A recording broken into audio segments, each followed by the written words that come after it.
Сега на линија би требало на нашиот линк да ја имаме колешката Елизабета, која што е некаде, ако не се лажем, пред зоолошката градина во Скопје. Елизабета, добро утро.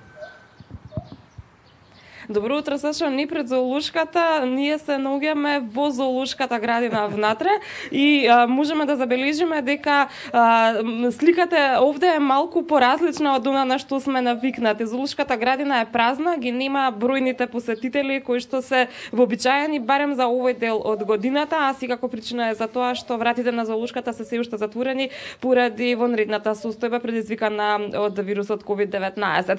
Кога ќе се отвори зоолошката градина? Што се случува овде во меѓувреме? Дали се прават никакви активности? Дали има новородинчиња и многу други работи? Денеска ќе ни открие портпаролката Тина Мицковска. Најнапред добро утро и добро дојде во утренски брифинг. Добро утро и на вас и благодарам што вие дојдовте во зоолошката градина денес.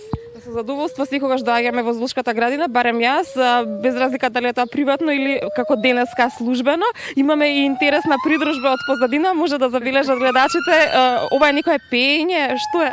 Па да, ова се специфични звуци на белораките гибони, кои што тие во природа ги испуштаат како одбрана од предатори, меѓутоа овде во зоолошката тоа има како една убава навика, секојдневно околу 9 часот до 11 да си пеат. Моментално го учат малечкото гибонче како да ги испуштаат тие звуци, така да затоа се малку погласни. Интересно е навистина. Се шпекулираше околу датумот за отварање на зоолошката градина, меѓутоа се уште се одложува отварањето. Зошто е тоа така и кога може да очекуваме дека ќе биде отворена за посетители? Да, тоа сепак не зависи од нас. Гледаме како се била ситуацијата, особено во Скопје вчера имаше дури 16 ново заболени од COVID-19, така да мислам дека се чека од Комисијата за заразни болести и од кризниот штаб да ни одобри отварање на зоолошката. Тука ќе имаме и некои посебни протоколи за влегување, така да мислам дека сите ќе бидат заштитени и животните и посетителите. За какви протоколи станува збор? Може ли да откриеме?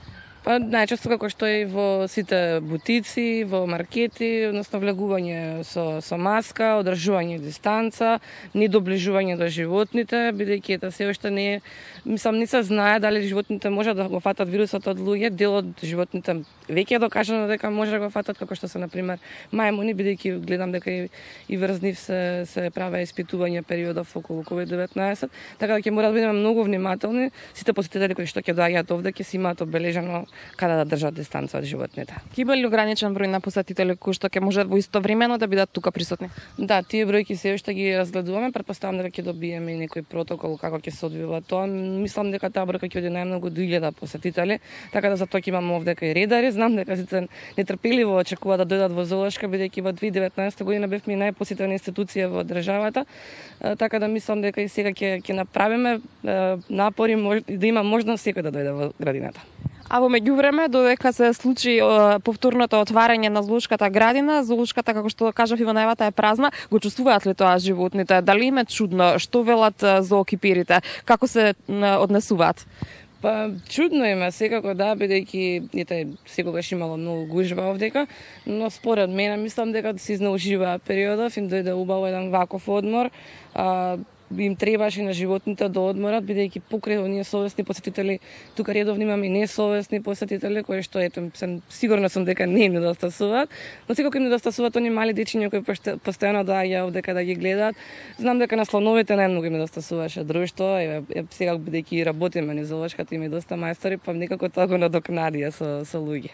Споминавте дека работите, токму тоа сакав и да прашам, што се случува периодов? Се искористили овој празен период за да се случат некакви активности градежни, можеби нешто ново правите?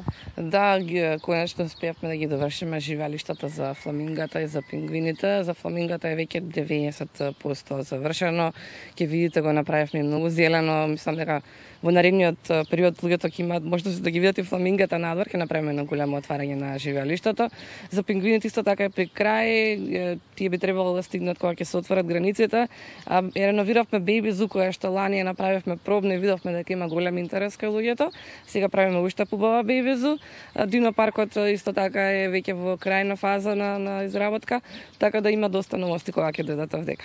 Меѓутоа има новости што се однесува и на подмладокот на зоолошката градина, бидејќи јас следам секогаш зоолошката градина на социјалните мрежи и сум во текст со новостите, имате и многу новороденчиња.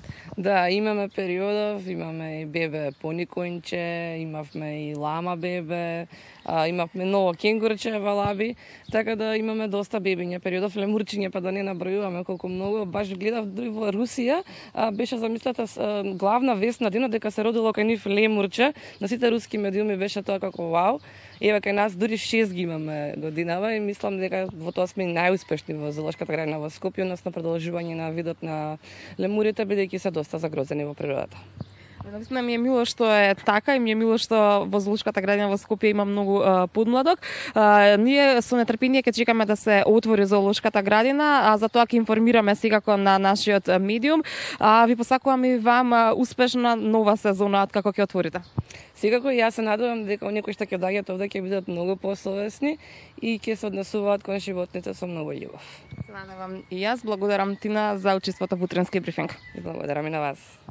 Ние се одјавуваме од Скопската зоолошка градина, а се надевам дека многу наскоро ќе можеме од тука да направиме уште едно вклучување, меѓутоа со посетители и отворени врати.